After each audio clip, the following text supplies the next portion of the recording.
ሰዓታት የዘወሩት የተፈራው የዓመታት ቁርሾ እስራኤልና ኢራን ለወራት ሲያደርጉት የነበረውን የቃላት እና አልፎ አልፎም በመሳሪያ የታገዘ እንቅስቃሴ በአዲስ መልኩ በተጠናከረ ሁኔታ ቀጥሎ መጠነ ሰፊ ጦርነት ውስጥ ከገቡ 4 ሌሊቶች ተቆጥረዋል። እስራኤል በመጀመሪያዎቹ ሰዓታት ውስጥ በፈጸመችው ጥቃት የኢራንን የኒውክሌር ማብለያ ጣቢያዎች፣ ሳይንቲስቶችና የጦር አዛዦች ላይ ከፍተኛ ጉዳት በማድረስ ከ45 ዓመታት ወዲህ ታይቶ አይታወቅም የተባለለት መጠነ ሰፊ ውጊያ ኢራን አስተናግዳለች ሲል ሮይተርስ የዜና ወኪል ዘግቧል። የእስራኤል ወታደራዊ ቃል አቀባይ ጄኔራል ኤፊ ዳፍሪን እንደገለጹት ከ200 በላይ ተዋጊ የጦር ጀቶችን በመጠቀም ከ100 በላይ ኢላማዎችን መደብደባቸውን ተናግረዋል። የእስራኤል መከላከያ ሚኒስቴር እንደገለጸው ከ330 በላይ ጥቃቶች በመጀመሪያው ዙር ተሰንዝረዋል።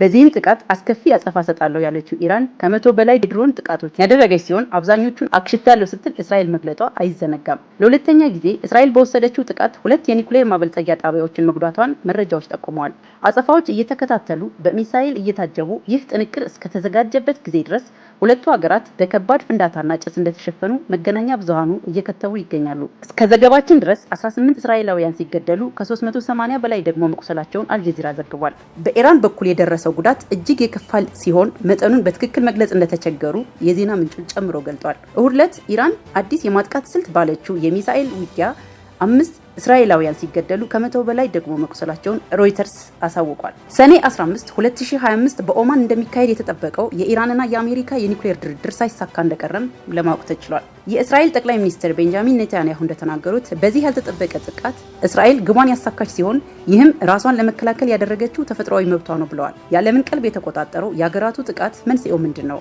ይህ ዘገባ እስከተዘጋጀበት ጊዜ ድረስ የተፈጸመው ጥቃትና መጠኑ እና ትርጓሜው ምንድን ነው?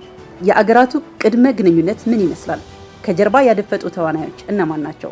ዓለም ምላሹ እንዴት ይገመገማል? በእነዚህ መጠይቆች ማብራሪያነት በመረጃዎች የተመሰረተ እይታችንን ቀጥለን እናቀርባለን። አዘጋጅና አቅራቢ መቅደስ ታዬ ነኝ። መልካም ቆይታ።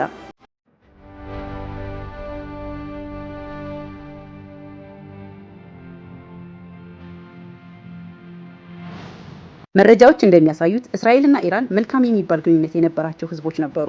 በ1990ዎቹ ኢራን ከባህረ ሰላጤው ሀገራት ጋር የነበራትን ጦርነት ተከትሎ አገሪቱ ከአሜሪካና ከእስራኤል ጋር ቂም የሚያስቋጥር ቁርሾ ውስጥ መግባት ጀመረች። ከጋዜጣ ፕላስ ጋር ቆይታ ያደረጉት ፕሮፌሰር አደም ካሚል እንደሚሉት በተለይ ከ8 ዓመታት በላይ በቆየው የኢራንና የኢራቅ ጦርነት አውሮፓና አሜሪካ ኢራቅን በማገዝና በተለያየ ልክ ጦርነቱን እንዲቆይ በማድረግ ለዓመታት ኢራንን እንድትመታ አድርገዋል። በወቅቱ የነበረው የኢራን መሪ ለነሱ ታዛዥ እንዲሆን በማድረግ ብዙ ብዝበዛዎች እንዲፈጠሩ አድርገዋል ይላሉ። ጦርነቱን በሳዳም ሁሴን በኩል እንዲቀጥል በማድረግ መሳሪያዎቻቸውን ቸብችበዋል። በመሆኑም ኢራን ደህንነቷን ለማረጋገጥ ብቸኛው መፍትሄ ራሷን ማጠናከር እንደሚገባት ተረዳች ሲሉ ያብራራሉ። በዚህም ቂም መነሻነት ኢራን አሜሪካን እንደ ጠላት በመፈረጅና እስራኤልንም አጠፋለሁ የሚል እሳቤ ውስጥ ገባች። ለዚህም አንደኛው መንገድ ኒውክሌር መገንባት ነው። ፕሮፌሰሩ እንደሚሉት ኢራን ሌላኛው ደህንነቷን ለማስጠበቅ የተከተለችው ስልት የራሷን አመለካከት የሚከተሉ ታጣቂዎችን መመልመልና ማስታጠቅ ነበር። በዚህም በተለይ ለአሜሪካና ለእስራኤል ስጋት የሆኑ አሸባሪ ቡድኖችን በፍልስጤም ሐማስ፣ በየመን ሀውቲ፣ በሊባኖስ ሄዝቦላን እንዲፈጠሩ አደረገች። ምንም እንኳን ኢራን ብታስተባብልም መረጃዎች እንደሚያሳዩት ቡድኖቹ በቀጥታ የሚደገፉት በእርሷ ነው። በዚህም እነዚህ ቡድኖች በተለያየ መጠን በእስራኤልና በአሜሪካ ላይ ጥቃት ሲያደርሱ ቆይተዋል፣ በማድረስም ላይ ናቸው። እነዚህ ታጣቂዎች ተቀዳሚ ዓላማቸው አሜሪካን የሚደግፉ የባህረ ሰላጤው ሀገራትን መውጋት በመሆኑ በቅድሚያ ጥቃት የሚያደርሱት በእነዚህ ሀገራት ላይ ነው እንደ ፕሮፌሰሩ ማብራሪያ። በመሆኑም ኢራን በግልጽ እንዳስቀመጠችው ዓላማዋ እስራኤልን ማጥፋትና አሜሪካን መገዳደር ከሆነ እያንዳንዱ እንቅስቃሴዋ በሀገራቱ እይታ የደህንነት ስጋት ነው ብለን መረዳት እንችላለን። በመሆኑም እነዚህ ህዝቦች በተለያየ መጠን እንደ ጠላት ሲተያዩና ሲተነኳኮሱ በዚያው ልክም የዓለምን ቀልብ ሲቆጣጠሩ ቆይተዋል። የቅርብ ጊዜውን ትንኮሳ እንኳን ብናነሳ የሂዝቦላ መሪ የነበረውን ሐሰን ናስራላህን እስራኤል መግደሏን ተከትሎ ኢራን ከፍተኛ የባሊስቲክ ሚሳይል በመጠቀም ከፍተኛ ጉዳት ያደረሰች ሲሆን አገራቱ ወደ ጦርነት እንዳያመሩ ተሰግቶ እንደነበር ይታወሳል። ከዚህ በተጨማሪ በአሸባሪዎችና ወዳጅ ሀገራት ጀርባ በመሆን በእጅ አዙር እና በሳይበር ጥቃት አልፎ አልፎ በሚደረጉ ግጭቶች የቆዩት የመካከለኛው ምስራቅ የትኩረት ማዕከላት ናቸው። ሲኤንኤን እንደዘገበው በሰኔ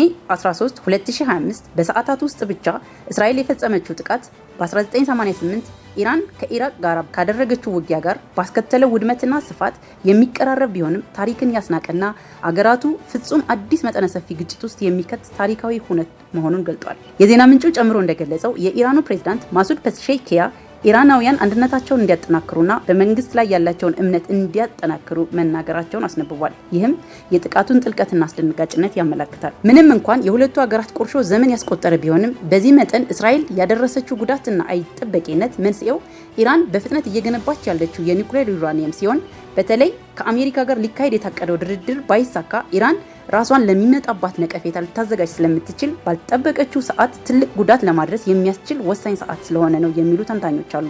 በሌላ በኩል በኩይ ኢንስቲትዩት የአሜሪካና ኢራን ግንኙነት ተንታኝና ምክትል ፕሬዝዳንት ቲርታ ፐርስሊ ለኤንፒአር እንደተናገሩት እስራኤል ይሄን ጥቃት የፈጸመችው ከጊዜያት በኋላ እየተሻሻለ የመጣውን የአሜሪካና የኢራን ግንኙነት በመስጋትና ወደ ድርድሩ እንዳይመጡ ለማድረግ ነው ይላል።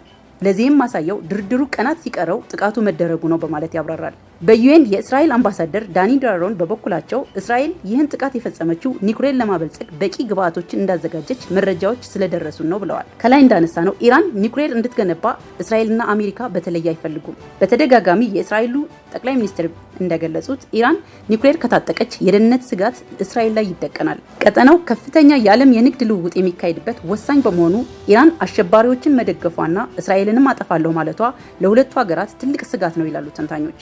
በመሆኑም እስራኤል ለህልውናዋ፣ አሜሪካ ደግሞ በቀጠናው የሚኖራትን የኃይል ሚዛን ለማስጠበቅ ኢራንን ማስቆም ይፈልጋሉ። በመጀመሪያዎቹ ሰዓታት እስራኤል ባደረሰችው ጥቃት በቴል አቪቭ ኔታንስ የኒውክሌር ማብራሪያ ላይ ጉዳት አድርሳለች። የጦር አዛዦችና በትንሹ 14 ታዋቂ ሳይንቲስቶች መገደላቸውን ዘ ታይምስ ኦፍ እስራኤል ዘግቧል። ጠቅላይ ሚኒስትር ቤንያሚን ኔታንያሁ እንደተናገሩት በዚህ ጥቃት የኒውክሌር ጣቢያው፣ የባሊስቲክ ሚሳይል ፕሮግራሙና ከፍተኛ ወታደራዊ ኃላፊዎች ተገድለዋል። እስራኤል የኢራንን ከፍተኛ የስለላ መሪም ገድያለሁ ብላለች። ምንም እንኳን አሜሪካ በውጭ ጉዳይ ሚኒስትሯ በኩል እስራኤል በወሰደችው ጥቃት አሜሪካ እጇ የለበትም ብትልም ከሰዓታት በኋላ የአሜሪካው ፕሬዝዳንት ዶናልድ ትራምፕ ከጅምሩ ስለ ጥቃቱ እናውቃለን፣ እስራኤል የወሰደችው ጥቃትም ትክክለኛ ነው ብለዋል። ከዚህ ከፍ ባለም ኢራን በአስቸኳይ የኒውክሌር ስምምነቱን መፈጸም አለባት፣ ካልሆነ ግን ከዚህ የከፋ ጉዳት ይጠብቃታል ያሉ ቢሆንም ስምምነቱ ሳይፈጸም ሲቀር ግን አሜሪካ ከእስራኤል ጋር ተባብራ ኢራንን አልወጋችም፣ ነገር ግን የአሜሪካን ሰዎች ከነካች ግን እንገባበታለን ብለዋል። የእስራኤሉ ጠቅላይ ሚኒስትር ቤንያሚን ኔታንያሁ በዚህ ጥቃት ላይ አሜሪካ አለችበት፣ ተነጋግረን ነው ያደረግነው፣ ይህም የሚቀጥል ይሆናል ማለታቸው አይዘነጋም። አርብ ጠዋት ላይ ለእስራኤል ጥቃት ምላሽ የኢራን ሃይማኖታዊ መሪ አያቶላህ ኮሜኒ ከፍተኛ ቅጣት እንሰጣታለን ባሉት መሰረት ዘመቻ ቃል ኪዳን 3 በሚል ስያሜ ከ100 በላይ ድሮኖች እስራኤል ላይ ጥቃት ፈጽመዋል። የእስራኤል የመከላከያ ሚኒስቴር እንዳስታወቀው አብዛኞቹ ድሮኖች ጉዳት ብዙም ሳያደርሱ አሽክሽፌያለሁ ብሏል። እስራኤል እሱን ተከትሎ ተጨማሪ ጥቃቶችን የፈጸመች ሲሆን አመሻሹን ኢራን ወደ 100 የሚጠጉ ሚሳኤሎችን ወደ እስራኤል እንዳስወነጨፈች ሲቢሲ ኒውስ ዘግቧል። የእስራኤል መከላከያ ሚኒስቴር እንደገለጸው እስራኤል አይሮን ዶሚ የተሰኘ ጠንካራ የሚሳኤል መከላከያ ዘዴ ስላላት አብዛኞቹን ጥቃቶች ማክሸፍ ችያለሁ ብላለች። ሲኤንኤን እንደዘገበው እስራኤል ኢራን ለፈጸመችው ጥቃት ምላሽ ሁለተኛውን ዙር ጥቃት በመፈጸም 2 የኒውክሌር ማብለያ ጣቢያዎችን አውድማለች።